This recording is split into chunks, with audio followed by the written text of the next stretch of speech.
Hello, everyone out there. You're welcome to the online class in biology for this third term. And we'll be starting with the first topic for the third term, scheme of work, conservation of natural resources. And here we'll be looking at the meaning of conservation, the need for conservation, the natural resources that should be conserved, as well as ways to ensure the conservation of these natural resources. Now, let's start first with the definition of conservation. Now, conservation is defined as the planned and controlled exploitation as well as judicious use of natural resources to ensure their continuous availability and to preserve the quality or original nature of the environment in order to ensure continuous use and availability.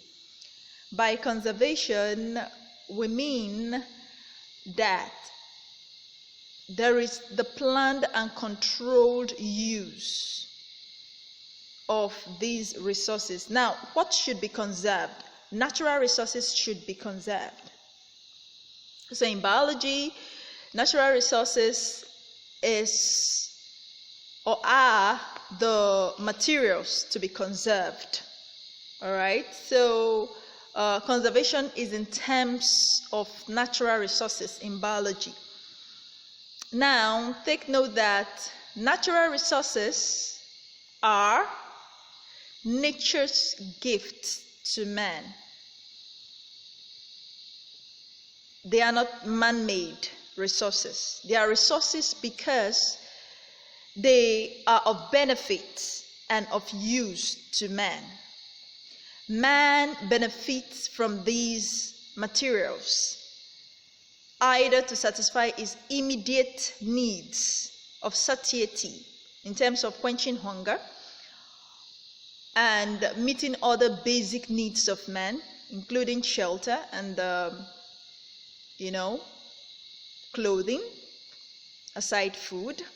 All right, so these materials also can generate revenue or serve economic importance to man. So these natural resources, that's just basically what resources are, okay? They are resources because they are contained in a reserve. You can find them deposited in large reserves or reservoirs. Natural resources will then be those nature's gift to man, those materials that you can find in their reserves, normally in large quantities, by nature. They were not put there in their huge reserves by man, but were made available by nature. Okay, they could be living and non-living. These natural resources, actually, they could be living or they could also be non-living. Now, when we talk about natural resources, we understand that there are two types or two categories or groups or classes.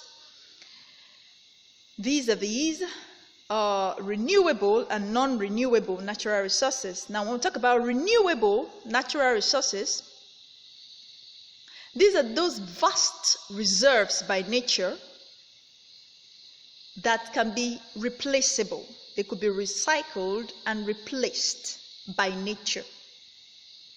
Nature has its way of recycling them and making them come again in their quantities in nature's reserves. All right, so renewable natural resources they don't finish. They cannot be depleted or used up, because before they finish, they would have been replaced by nature's providence. Man has nothing to do. All right? Nature just replaces them. All right?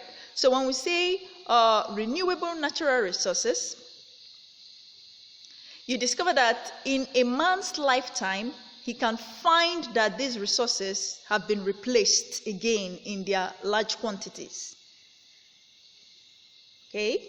But when we talk about the non-renewable natural resources, they are the irreplaceable or the non-replaceable ones.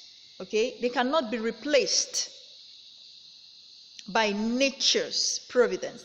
Now, even though they can, if they could, but it's going to take thousands of years. In other words, in a man's lifetime, he may not see them replaced. Once they are depleted or used up, they remain finished, and will take thousands of years, many more years, before they can ever be replaced, if at all they will be replaced. So that is the non-renewable natural resources, those ones that cannot be replaced by nature. And even if it happens that they could be replaced, it's going to take thousands of years. In other words, in a man's lifetime, he may not see them replaced, unlike the renewable natural resources, which could be replaced within the course of a man's lifetime. All right? Now, it's pertinent to conserve these resources. It's very important we conserve them. And that's what we mean by conservation. Conservation is that you use the right quantity per time, avoiding wastage. All right? For example, you want to wash a shirt, your clothes, just a shirt. You should know the right quantity of water to use to wash your shirt. You don't have to use 3 gallons of water. All right? 3 jerrycans full of water, or even leaving the tap running just because you want to wash a shirt. Now, you should know the right quantity to apply per time of any natural resources. Don't say because they are there, then you waste them. They shouldn't be wasted. They are not meant to be wasted, but they are meant to be conserved so that they will keep being available for man's use. So conservation will entail that you are good with your quantitative reasoning, because you are able to apply the right quantity of the natural resource, okay, per time in your usage. Now, we're going to move on to reasons for conservation. Why do we need to conserve our natural resources? Because we have seen that our natural resources are very important to us. In fact, they have just been placed there by nature, all right, to help man, to sustain life, and also to be beneficial to man. Man will use them to meet his needs, basic needs, and other needs, which will even include economic needs, for shelter, for food, for clothing, for monetary purposes. All right? These all aid the sustenance of life, all right, of the man. So, they should very well be conserved. They shouldn't be wasted at all, especially the irreplaceable or the non-renewable natural resources.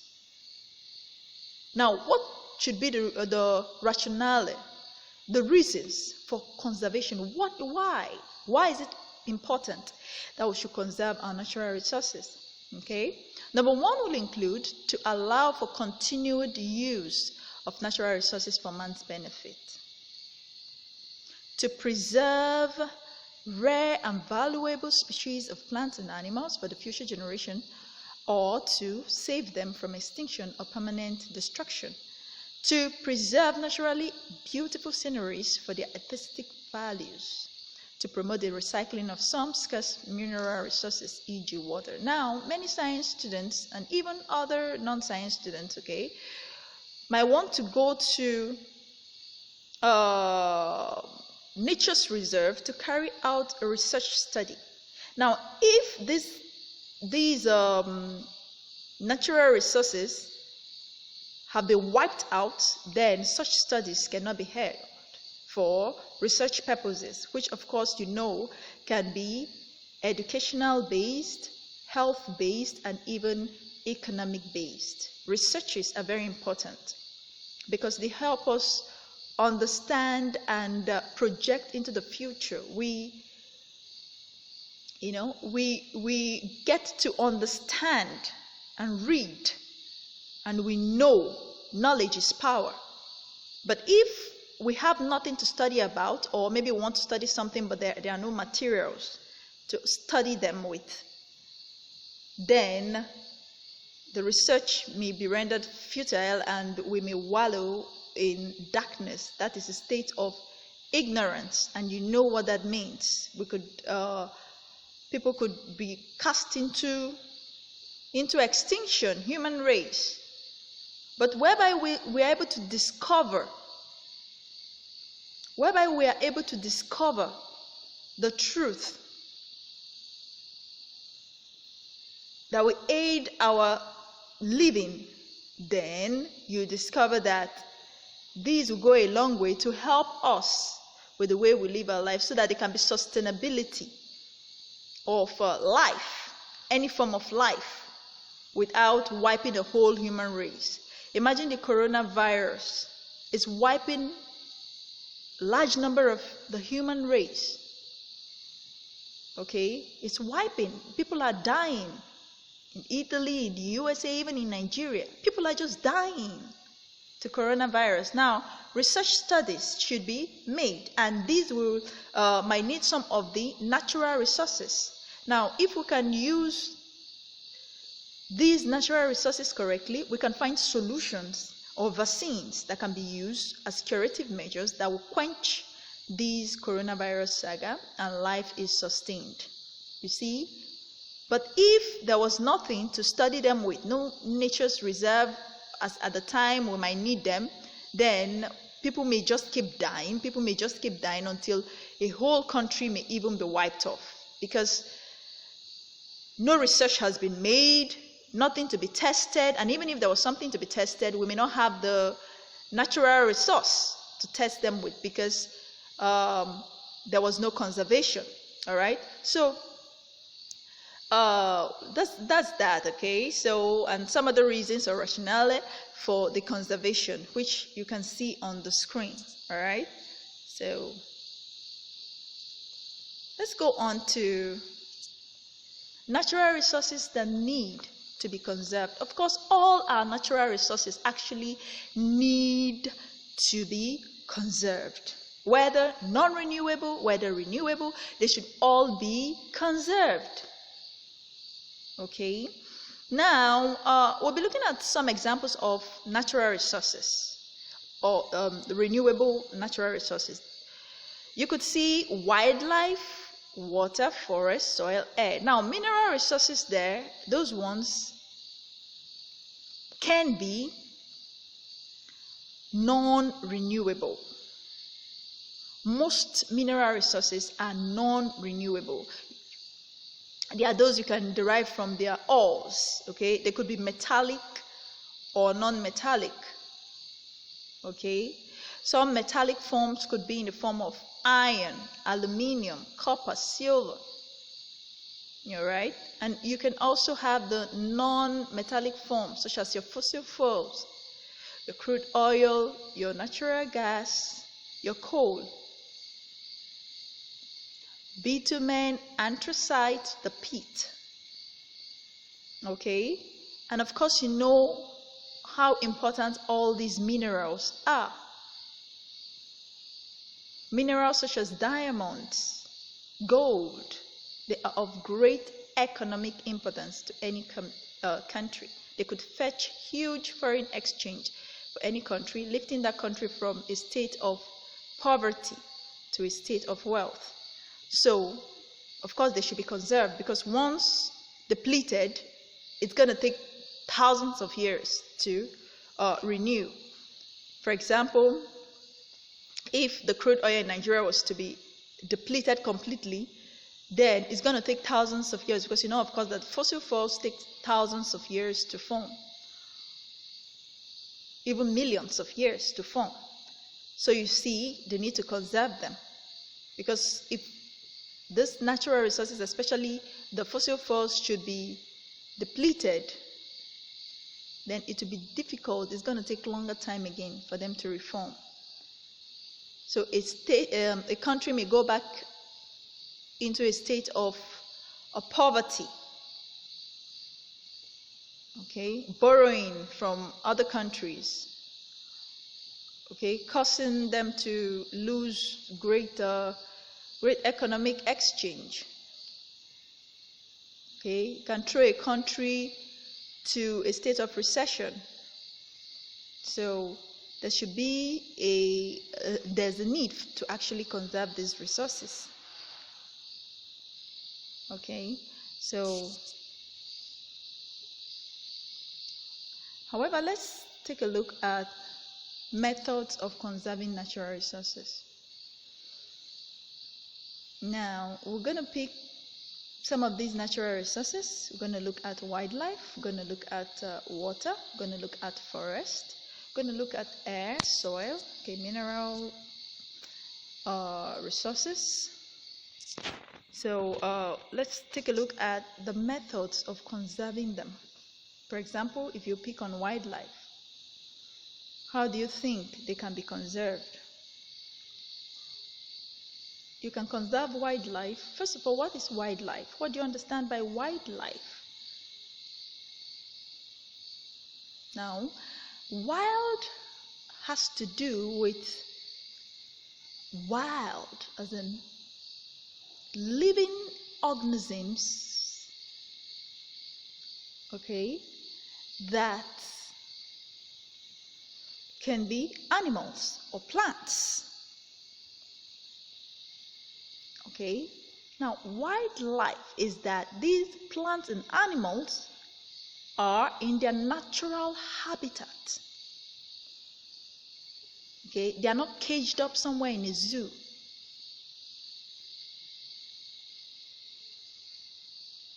They are, for example, the safari in Kenya. Wildlife. Anyways, that one actually is safari in Kenya. That one is a game reserve. All right, it's a game reserve. Now, the wildlife is where do you think, for example, you could find lions? It could be in the forest, their natural habitat, the way they have just been brought into by nature. Nobody placed them there. That's just where they found themselves. So when you see this group of animals or plants, large plant trees like forests, just growing or living in their population or communities in their natural habitat, that will constitute wildlife. All right, for example, if you see a group of zebra just living in their open nature, open natural habitat, so that when you look, you just see zebras, like that is just their natural habitat, then you have a wildlife of zebra. Okay, and so on and so forth. Now, government, okay, or conservation agencies may decide to build or maybe fence up their natural habitat, maybe because they are prone to poaching, P-O-A-C-H-I-N-G, indiscriminate killings using maybe arrows, bows and arrows from a place. You just shoot them and they die, and then you just go and carry them like it's hunting, indiscriminate hunting, killing them up for meat and other maybe hides for clothing. Okay, so if government agencies or conservation agencies realize that such is the case, like these animals are becoming endangered in their own habitat, they could come up with building a restriction or a boundary, fencing up that place or habitat. Now, if such is the case, if it's done in the case of animals, then it becomes a game reserve. Now, if plants are the ones that have been secured, plants' natural habitat, if they have been well bordered so that there is no indiscriminate intrusion to kill them or rendering them endangered, then if plant is the case, then it becomes forest reserves. So we can have game reserves and forest reserves constituting the wildlife. All right. So government do this, or conservation agencies actually do these reserves because they have seen the need for that. Because if not, man can hungrily kill them indiscriminately. Okay, before you know it, they become endangered species, meaning that their population is dwindling, reducing drastically, maybe from millions. You can't even find them in millions anymore. That particular species of plant or of animal, it could maybe drop to hundreds, and if they still keep killing, you may not even count up to 50, rendering them endangered. So the government, if they realize that this is the case, they could then want to save these endangered species by creating a reserve for them. And these places must be well protected by government agencies, only for tourist attractions or research studies, and no killings allowed or poaching of this wildlife. That way, they are safe and they won't go into extinction. Okay. Now, government will do that. So we're talking about methods of conserving. So we've seen that there is a need to actually create game or forest reserves whereby boundaries will be set in place in this wildlife habitat to secure them from indiscriminate harassment or killings, all right, that could render them endangered and then even go into extinction, thereby disrupting research purposes that they could be used for, and even, other, even tourist attractions generating revenue for the country. So a working government will see the need to create these reserves. Now, there could also be the establishment of zoological gardens, all right, zoological gardens, and even botanical gardens, all right. In many universities in Nigeria, we have some zoological gardens and botanical gardens where government will or the conservation agencies will get some of these wildlife from their natural habitat and create a conducive environment within an institution. Okay, it could be a university system, okay, a school, wherever, okay, and then just give it a land area, all right, to flourish like a zoo, all right. So that way you can also help redeem these endangered species, because of course they are not to be killed for meat or for consumption. Everybody knows that they are meant for academic and scientific purposes and nothing more. You don't have to kill them. Even if you have to pick anyone to observe, you must return them. For example, the doves in London, you could see how they fly indiscriminately even onto your doormat. They are so free. They don't just kill them. The pigeons, okay, they are so free. You can go to an amusement park and you see thousands of pigeons. They could even perch on your head. You don't have, if you should catch them to kill them, you are in trouble. You'll be jailed. You'll be imprisoned. That's how free they are. And you see them flourishing, flying everywhere. Okay, but other places could have, maybe they could kill them, and before you know it, they become endangered species, and before you know it, they become extinct. All right, that shouldn't be the case. So there should be control of hunting to prevent extinction of some animal species. For example, we had cases recently of how dolphins and sharks come onshore or to the shorelines of Bayelsa and River State beaches.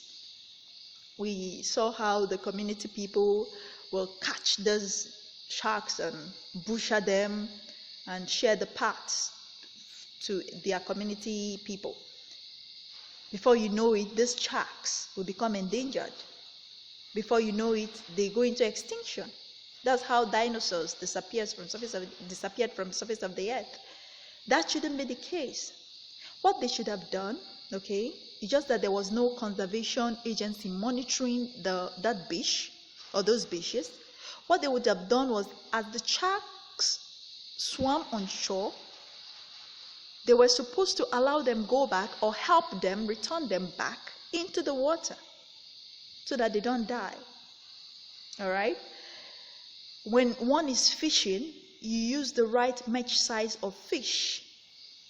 Those people could have been, penalized or punished, but nothing was done that way, but they were warned that such shouldn't be done again. I don't know how stringent the legislation worked, but it shouldn't be, because conservation entails that these are natural resources, wildlife of water. They should be returned back to the sea, to the oceans. They should be helped back. They should be helped. Sometimes they got lost. So we human beings should help them back. They are not meant to be eaten. It's not like they are forbidden to be eaten. But then, we should know from conservation education that if we keep killing them indiscriminately, they could get endangered and become extinct. We don't want these important wildlife to go extinct. Even if they are not for anything, they beautify the water. We could just go and wash them, and for recreative purposes, you could see the dolphins swimming up, going down. That is pleasant to see. But if there's no dolphin again to see, then going to the beach may become boring. All right? So, when fishing, one should use the right mesh size. For example, you don't use any size of fishing net to scoop fish, including the juveniles and the adults all together, because one is fishing. No. You should be able to use the right mesh size and especially scoop out only adults. To scoop out only adults. Juveniles should be returned back. They should be helped back. Or the mesh size should be such a case that the juveniles can easily return back. All right, so that you just capture the adults, so that the juveniles can replace. With time, they will reproduce and they will replace these adults, and there will be no shortage of these creatures in the sea. And then again, talking about water, methods of conserving natural resources. Let's look at water again. How do we conserve water? Trapping or storage of water in tanks or wells, damming of rivers to allow for more effective management of water, treatment and recycling of used water. Used waters should be treated, all right? They should be recycled. They shouldn't be just flushed and left. They should be recycled. One may say, but we have a lot of clean waters already, so we don't need to actually clean up this dirty or effluent polluted waters. Even though you have reserves of them stocked up in your water, the water quantity in the world is actually very small. It's actually very small. Only about 2% is circulated to the whole world. The rest of them are surface water. The rest of them are stuck they're stuck on the ground, frozen. Okay, so the little available liquid water is just 2%. So we should manage it globally, you see, very small. So we shouldn't waste them, even if your country or your continent is rich in water like the Asian continents. When you discover that even the water is mainly salty water, the beaches, the oceans, the seas, mainly salty water. So the fresh water is smaller again than that 2%, less than 1% globally. So there's a need to actually conserve the water. If you think your country has so much good water like the Philippines, you can actually sell this water or export your clean waters to other countries, maybe in sub-Saharan Africa, that may not have good drinking water, and you can generate foreign exchange from that. So water shouldn't be wasted. They can be treated, reused. Okay, wastewaters can be sent to water treatment plants where they can be recycled and reused. Okay, while also storing or living in reserves the usable water. In that way, that country will never become water short, clean water short. And you discover that the health of the people will be improved, because there will be nothing like health-related diseases or diseases that can affect their health, such as typhoid, cholera, dysentery, diarrhea, and all that.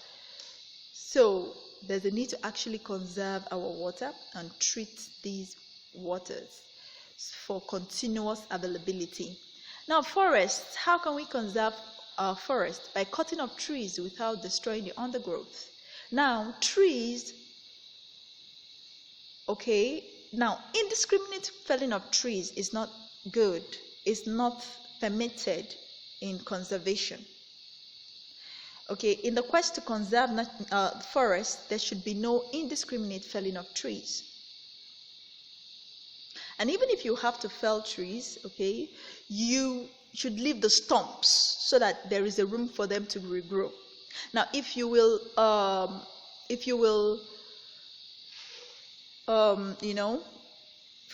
fell a tree, then you have to plant 2 tree seeds, as in seeds that will later grow to become trees, or it could be through propagation methods, maybe grafting, layering, any other way to make sure that they regrow.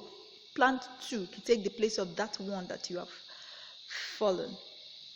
All right, that way you discover that there will be continuous availability of trees. So take note that indiscriminate felling of trees is discouraged, because continuous felling of these trees will soon lead to their being endangered, especially trees of economic values such as your Obeche, Iroko, mangrove, mahogany trees. Okay, they should be really conserved because they serve economic purposes, all right, and even industrial purposes, generating revenue and foreign exchange and money. You know what that means, income.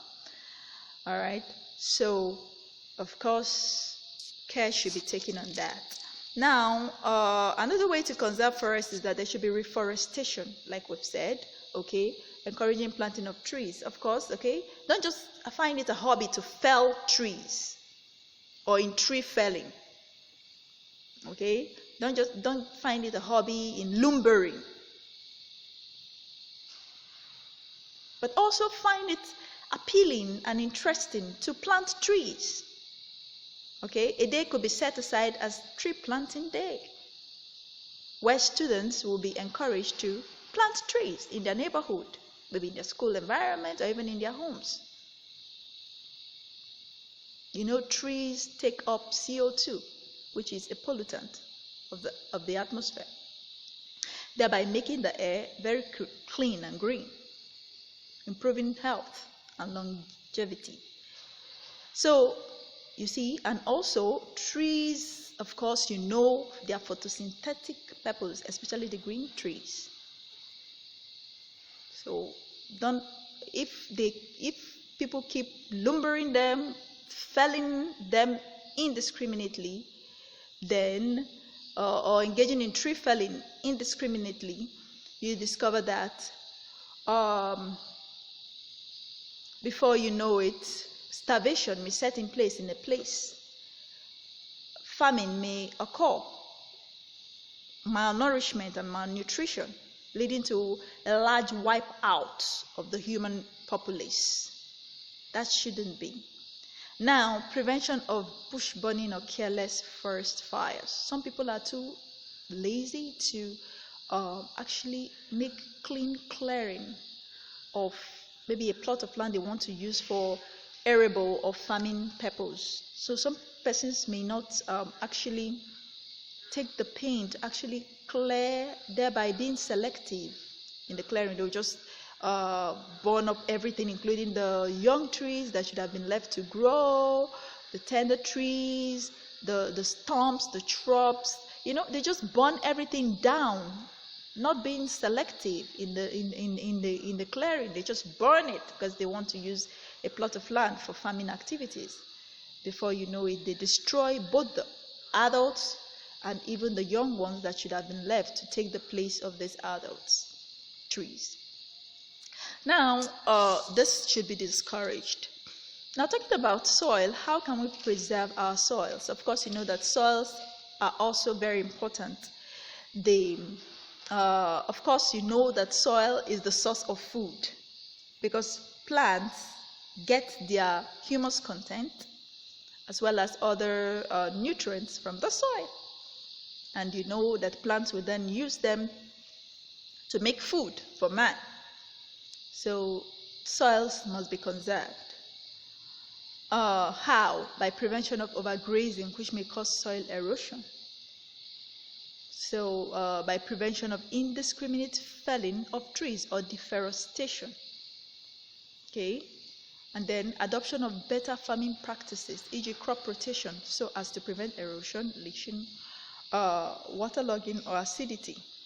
So as a farmer, as one engaged in arable farming or agriculture, one should adopt better farming practices in such a way that the soil remains conserved, okay, so that the nutrients can be replenished. Maybe a plant can just, a piece of land can be left uncultivated for for a certain period of time, just for it to regain its lost nutrients. So these are ways, okay, to actually, if you think the plot of land is too small, one can section them and leave this part to replenish while using the other parts, so that as one does it periodically or systematically, the plot of land is not losing its nutrients. And that same plot of land can be used year in, year out for food production. Okay, this will only be achievable while using the right farming technique. It will help, for the continuous replenishment of nutrients in the soil, thereby leading to increased and continuous productivity. And then air, prevention of effluents from factories or factory chimneys, which may pollute the air or cause acid rain. Okay, prevention. So let's talk about effluents from now. Effluents here are simply wastes. So in terms of air, they could come as gaseous wastes or they could come as solid waste. We discussed pollution. We saw some of the waste materials that can be discharged into the atmosphere to pollute the air. They could come as gaseous forms, or they could also come in the form of solid or solute forms.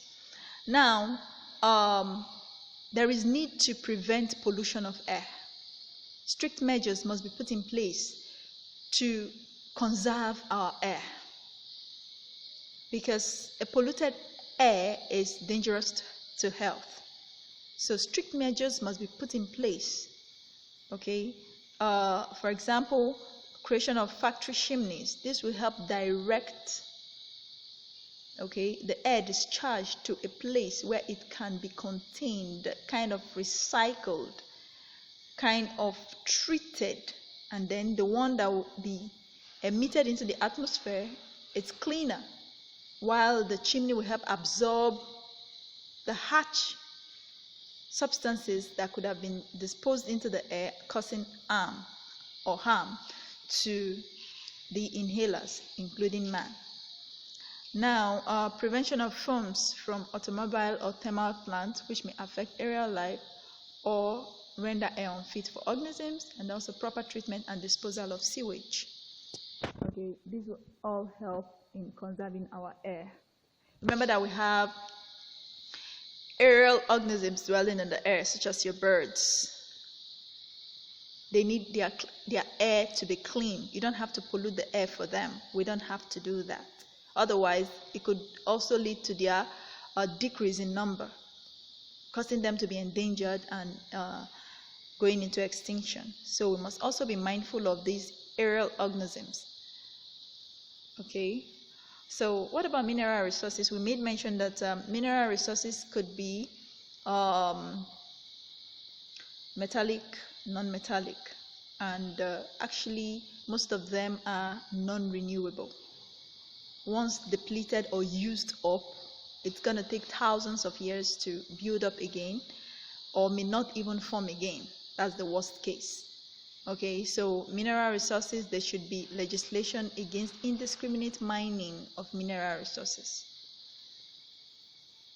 Okay, effective and efficient extraction methods of mining should be adopted to prevent wastage. There should be efficient utilization of available mineral resources for man's use. There should be efficient utilization or usage of available mineral resources for man's use. The ivory from the tusks of elephants are seen as symbols of wealth and also of great economic importance to a country. That's why these animals should be conserved, so that there will be continuous availability of this ivory, which will not just help a human being, but will also help a people. All right? So the importance, let's look at importance and benefits of conservation of natural resources. Benefits of wildlife resources conservation is that it will provide food. There will always be food. If we conserve our wildlife resources, then it means continuous availability of food. Now, one may say, if there is, if you kill them, if you say it provides food, that means you must have killed them to get the food. Then you have not conserved them, because you are killing them for food. Now, remember, when we talk about conservation, okay, it has to do with applying measures such that you leave the tender ones and you are selective in your take up for usage. That's conservation, that includes conservation. All right, you leave the little ones or the juveniles and you go for the adults for consumption, so that the juveniles can regrow to take the place. Okay, there will be wildlife, even human beings. Okay, although human beings, all right, include human beings and other. Now, we are not saying that human beings are inclusive of wildlife, okay, but I'm trying to let you know that wildlife, which are lower animals, okay, and human beings in an extent, or just like human beings, okay, let me use that better, just like wildlife, just like human beings, okay, are able to reproduce. Take note, I didn't say that human beings are wildlife, please, okay, but I should have said, and I'm saying that wildlife, okay, which are the lower animals, okay, which will include your zebra, your lion, group of lions, group of zebra, group of whales, group of forest, trees, like that. All right. Okay. Now, remember I told you that wildlife could be plants or animals, okay, living in their wild. Now, just like human beings, they have a way of perpetuation of their species, okay. They can reproduce. All right, they can reproduce. Okay, so even if the you take the adults, okay, for consumption, you have to leave out the juveniles or the young ones so that they will soon grow and reproduce. So they recreate, and then you go for the adults. Now these younger ones will grow, reproduce. Okay, you leave out the small ones and then you take the big ones. Before you know it, the small ones will grow, reproduce, so there will be no shortage. Okay, so that's conservation for you. That's how resources, these natural resources or wildlife, can also serve as meat. Okay, because you are being selective. Okay, conservation entails selectivity. You are being selective in your take up for use. You don't use everything. We want to maybe go hunting. Okay, if you are a conservationist, okay, you will understand that you have to go, you wouldn't kill the little or the young of that animal. You wouldn't. You just go for the adult, leaving the young one to regrow, reproduce before you go hunting again. You see now? But if you are not a conservationist, you would even kill the young ones. So how would they reproduce? How would there be perpetuation? How would there be recycling? How would there be recreativity?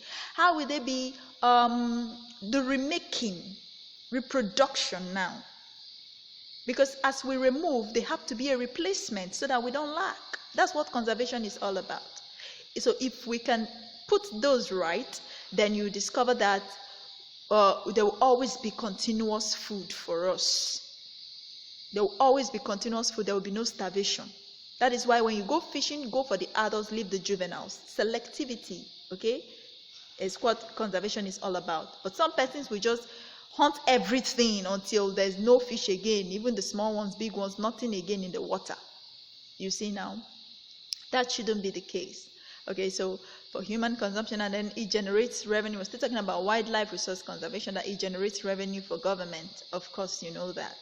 Because when tourists come all the way from their various countries to come and observe, like the Safari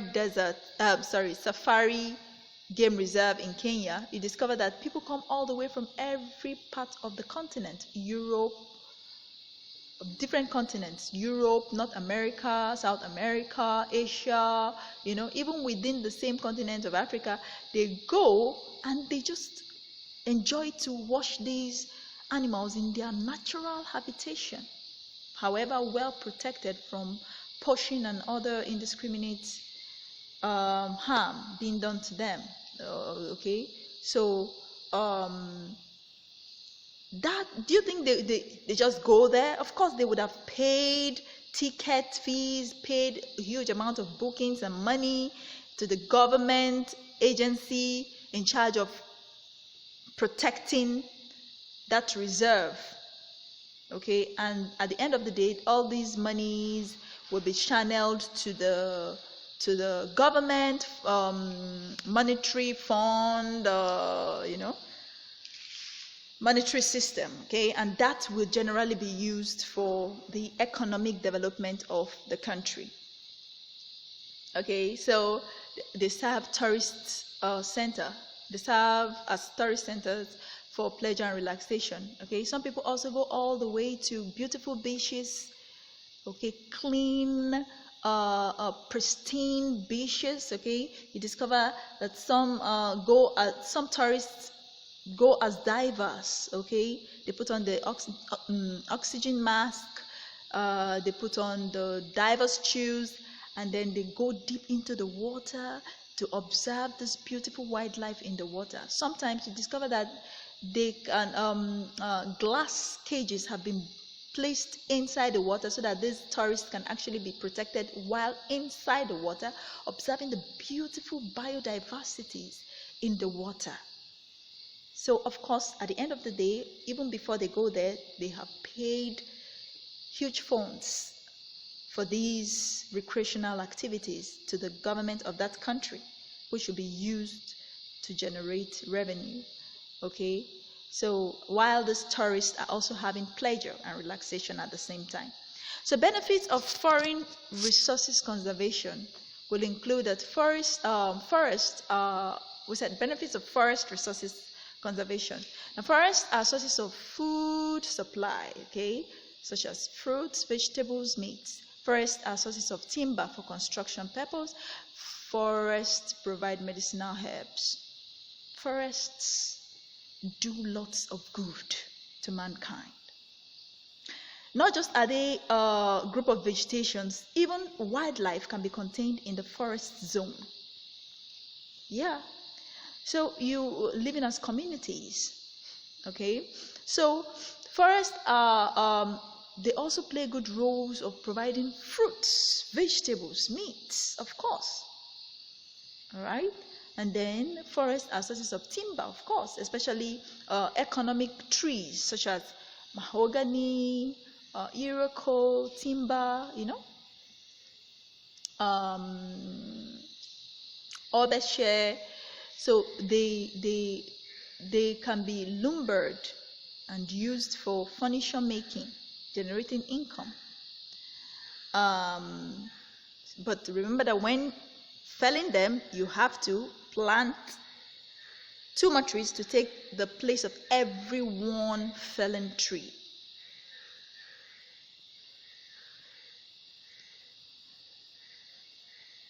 Okay, so every one tree you have fallen, okay, or cut down, you must have, or you should replace, like we said earlier, with planting 2. So don't just go and lumber.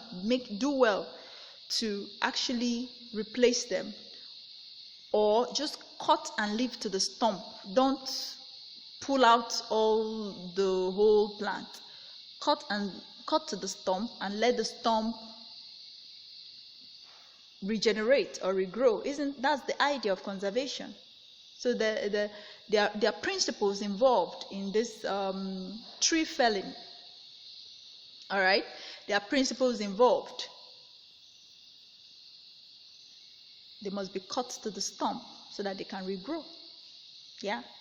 So forests, we said, if that is the case, we'll always have timber for construction purposes. If that's the case, we'll always have timber. All right. We'll always have we'll always have buildings in our society. Remember that even our buildings are constructed from woods too. Setting up the roofing, we need woods. Okay, we have wood houses, and even good buildings also need wood at some points or places. Okay, so there's a need to conserve these trees. And then forests, we said, also provide medicinal herbs, which are curative. Even the conventional medicines or tablets we are using today now, you discover that they are processed from herbs and just made to appear that tablets like that you see, the tablets that you see. But the contents are herbs. And if not to be done that way, swallowed in that small pieces, okay, herbs can also be inhaled, like herbs gotten from forests, okay, can also be directly heated up and inhaled for curative measures.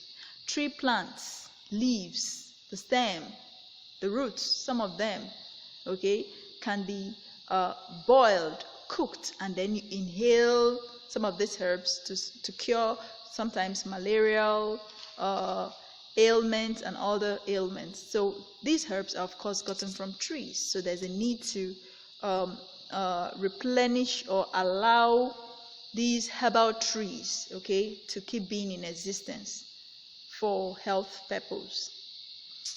And then let's go next to benefits of air resources conservation. Air provides oxygen used in respiration by plants and animals, of course. And then it provides carbon dioxide used by plants for photosynthesis. Air also provides gaseous nitrogen used by plants to manufacture proteins. True? Very true. Because you know the makeup of air and you know the importance of each and every one of these constituent parts. Alright, so there's a need to conserve the air. Now, benefit of mineral resources conservation. Mineral resources provide fuel, e.g. coal, petroleum, and natural gas for use. They are used for construction purpose, e.g. iron, zinc, aluminium. Some are used for industrial development, e.g. diamond, iron, copper, silver, etc.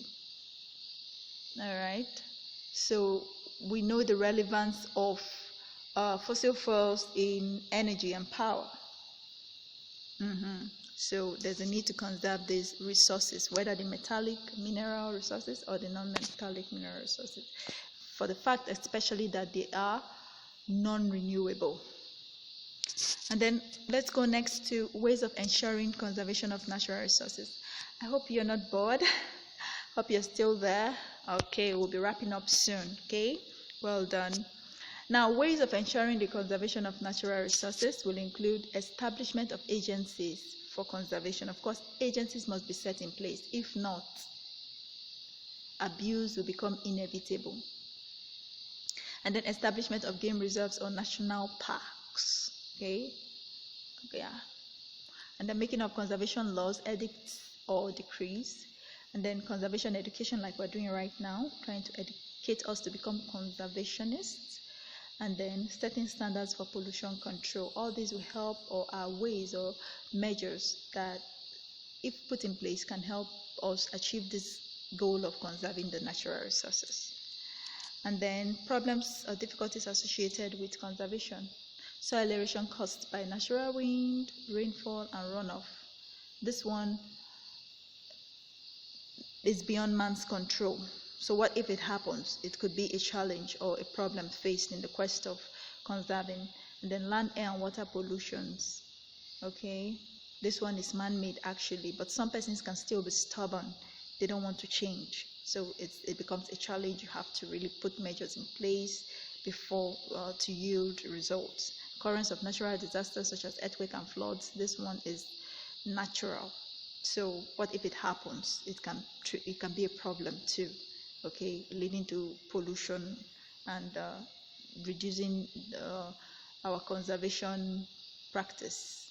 Okay, and then overgrazing caused by domestic livestock. Overgrazing.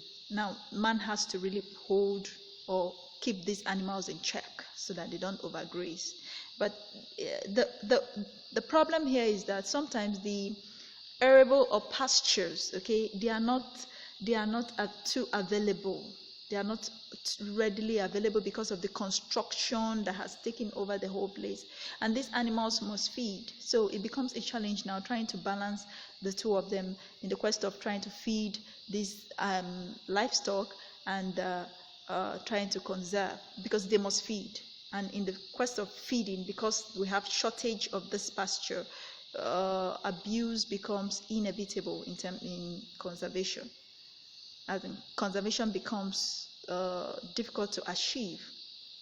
Okay, so maybe we should really try to create more and plant more pasture crops anyhow, so that we'll have many of them in place, so that conservation can be put in place, because the livestock must feed. We don't have to starve them to death. And then indiscriminate hunting leading to eradication of wildlife. People will still abuse instructions. They will still hunt and all that, keep poaching, okay, but they really have to be monitored, and you know, the offenders must be punished, so that this will serve as, you know, exemplary measures to other people that might want to follow suit, or that might want to follow the pattern of the offenders. Maybe when they see, they will retrace that idea, and then they will help us to conserve our natural resources. This brings us to the end of the class. It's been wonderful with you, and I hope we all will strive to become conservationists from this lecture. And I'll also encourage you to do all needful assignments as given by me in our WhatsApp group chat. You should also submit all required assignments to my Dropbox, and you should also do all Google Form assignments, because these will constitute major parts of your Taught MCA. And take good care of yourself.